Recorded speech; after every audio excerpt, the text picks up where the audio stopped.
vámonos con información nacional. Fíjese que el Mayo Zambada está solicitando ser repatriado a México. El gobierno va a analizar si lo apoya. La presidenta de México, Claudia Sheinbaum Pardo, confirmó que Ismael El Mayo Zambada, líder del cártel de Sinaloa, pidió ser repatriado desde los Estados Unidos para enfrentar su proceso en México. Donde sí tenemos control, ¿verdad? Bueno, como informó el periódico Reforma, durante la conferencia de prensa de este viernes, la presidenta comentó que la solicitud fue recibida en el Consulado de México en Nueva York y que el canciller Juan Manuel de la Fuente se la envió. Indicó que el fiscal Alejandro Hertz Manero será quien evalúe los argumentos del Mayo Zambada y cómo se dio su llegada a Estados Unidos en julio pasado, donde fue arrestado. Aunque la mandataria no dijo si lo apoyará al Zambada, sí insistió una vez más en la forma en la que fue llevado a Estados Unidos, que no fue la correcta. Este viernes, el periódico Reforma publicó parte de la carta enviada por el Mayo, donde asegura repercusiones masivas en caso de que no apoyen su repatriación. ¿Cuáles son esas? ¿Tenemos audio de esto? Adelante.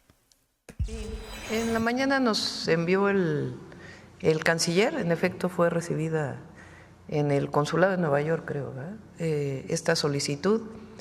Lo estamos planteando a la Fiscalía General de la República. Ustedes saben que el fiscal ha estado trabajando mucho este tema, porque más allá de el personaje, de la persona que está solicitando, el tema que plantea en la carta, repito, más allá de la persona y sus delitos, porque esa es otra cosa, el asunto es cómo se da esta detención.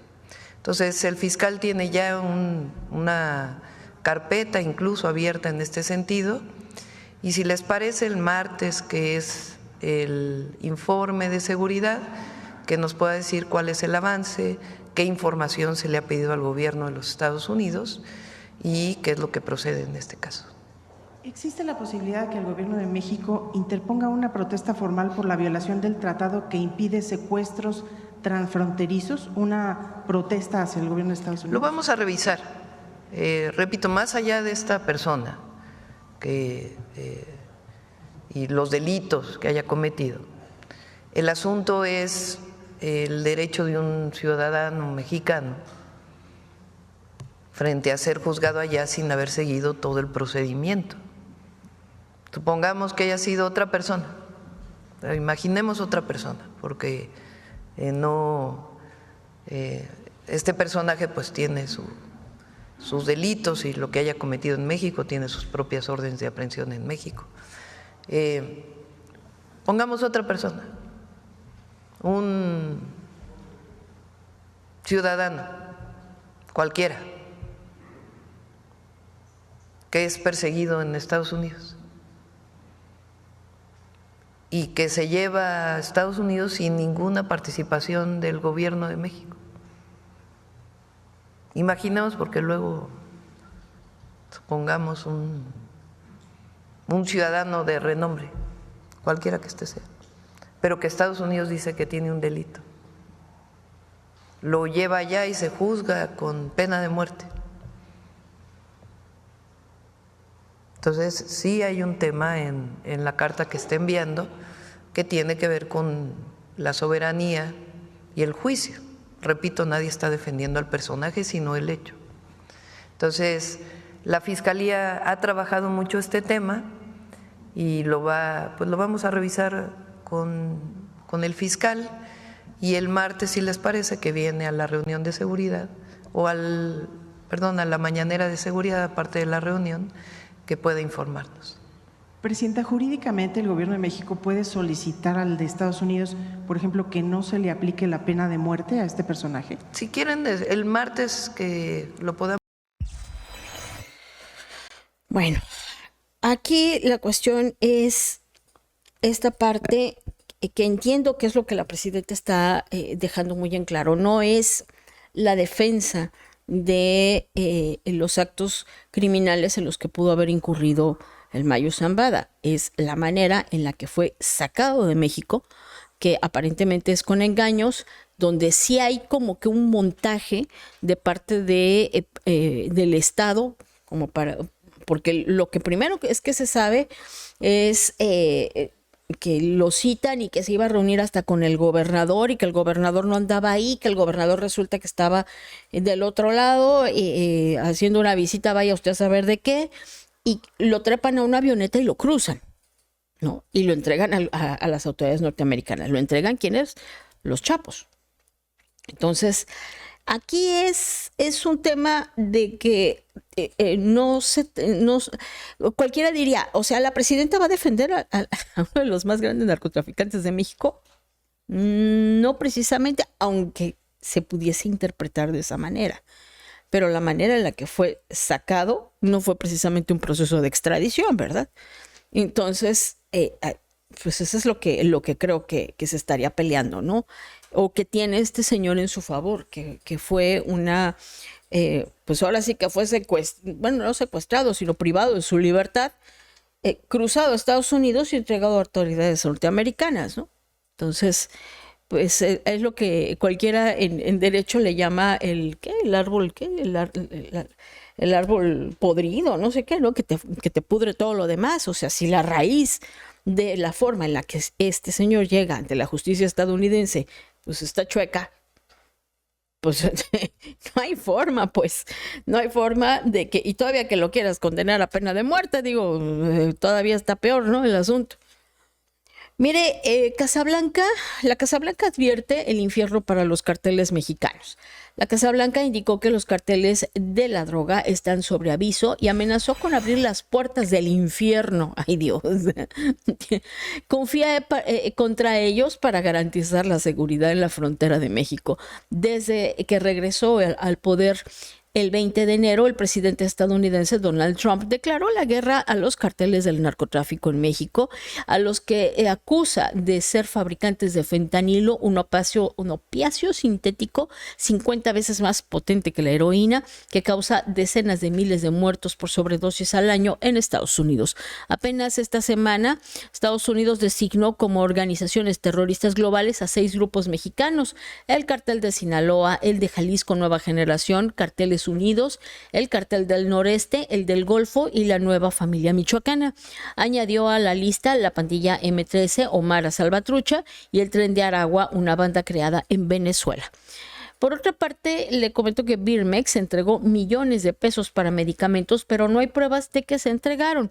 Laboratorios de Biológicos y Reactivos de México S.A. y DSB, Birmex, presuntamente pagó 1,000 millones de pesos a diferentes proveedores a que no tienen pruebas para demostrar que las empresas cumplieron con la entrega de vacunas y medicamentos en hospitales y centros de salud durante 2023. Esto lo revela la Auditoría Superior de la Federación en su revisión al gasto del penúltimo año del expresidente Andrés Manuel López Obrador y a la entidad encargada de las compras de medicinas de ese año. La empresa Serum Institute Insight, originaria de India, fue la elegida por el gobierno mexicano para sustituir al proveedor del sexenio anterior, al que la Secretaría de la Función Pública inhabilitó por presuntos incumplimientos en la entrega.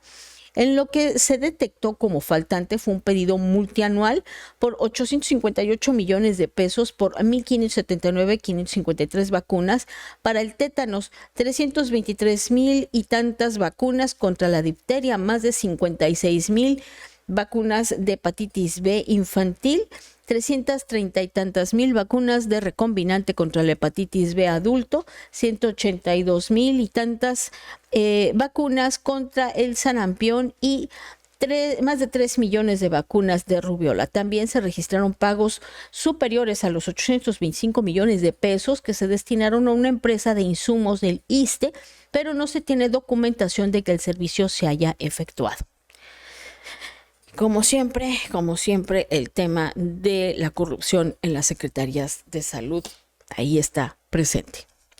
Mire, la auditoría detecta irregularidades millonarias en el Instituto Nacional de Migración. El Instituto Nacional de Migración supuestamente no comprobó la compra de 46 viajes de avión, por lo que pagó algo más de 57 millones de pesos. Ahí yo llega como adquiridos para migrantes en situación de vulnerabilidad, perdón, además de que pagó traslados a países no autorizados para el retorno de repatriados. Presuntamente, pagó casi 300 servicios para transportar por vía terrestre a migrantes detenidos que habrían sido trasladados el mismo día y a la misma hora por la misma persona. Así lo detectó. ¿Cómo? O sea, la misma hora, la misma persona y ahora sí que lo mismito todo, pero hicieron 300 viajes. Mira, qué eras bruto. Así lo detectó la Auditoría Superior de la Federación. Qué bueno que Dios no le da inteligencia a los corruptos. Bueno, así lo detectó la Auditoría Superior de la Federación en su informe de fiscalización de la cuenta pública 2023 que publicó el 20 de febrero de 2025. Por otra parte, el instituto presuntamente tampoco acreditó la entrega de casi 40,000 alimentos de diversas estaciones migratorias del país. En total, la auditoría determinó que hay 11,709,000 pesos que aún están pendientes de aclarar. Lo bueno es que la corrupción ya no existe en estos gobiernos de la 4T. Mire que estamos hablando del gobierno de la gestión de Andrés Manuel, ¿eh? Pero pues él decía que esto ya no existe. Oiga, ¿llegó usted a ver un video viral de una señora que están sacando la tómbola, ¿no? Ya sabes, esa de que mete la bolita, mueve la bolita, saca la bolita, que salió para ver los nombres de los que van a ser candidatos en la elección judicial, ¿no? Y están acá dándole vueltas aquí a las pelotitas. Cuando es una mujer empieza a decir que cómo es posible que determinada o candidato vaya a ser considerado cuando está relacionado con el cártel Jalisco Nueva Generación. Y resulta que es una mujer a la que le mataron 2 hijos. Bueno, pues, ¿qué cree? Que el videíto que se hizo viral, por cierto, de una madre que tuvo los suficientes para agarrar y increpar un proceso de esta naturaleza, pues ya logró sacar de la elección al aspirante vinculado con el asesinato de sus hijos. Y es que el Congreso de San Luis Potosí eliminó de la lista al ex policía Saba Santiago y Piña tras las quejas de Rosalinda Ábalos, quien le acusa de estar relacionado con el crimen organizado. Era lo menos que podían haber hecho. Claro, que si tuviéramos un gobierno de verdad diferente, que no son iguales a los del pasado, pues no solamente lo sacan de la lista, lo procesas penalmente, ¿no? Pero bueno, man que sea, dirán por ahí, ¿no? El Congreso de San Luis Potosí se preparaba para perfilar las listas de los candidatos a la elección judicial cuando cortó el auditorio la voz de una mujer, Rosalinda Ábalos, madre de 2 hijos asesinados, policía investigadora y ahora, por obligación activista, dijo en alto hacia los legisladores. Mencionaron a una persona que estuvo involucrada con el cartel y ahora resulta que va directo a la boleta. ¿Cómo lo evaluaron? Preguntó antes de que la voz se le quebrara. El aspirante era Seba Santiago y Piña, a quien la mujer le acusa de estar relacionado con el crimen organizado y con el homicidio de sus 2 hijos en el 2020.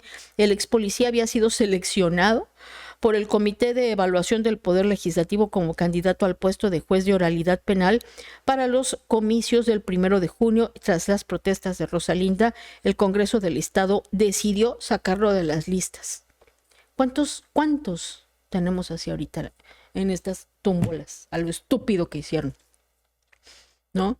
Esta selección de gente que no sabemos de dónde viene y obviamente los vínculos con los que están y que son abogados y que ex policía y no sé qué tantos ahí están todos metidos. Y no, pues no hay manera de que revisen todos esos perfiles. Pero bueno, una se cae por notas de arena.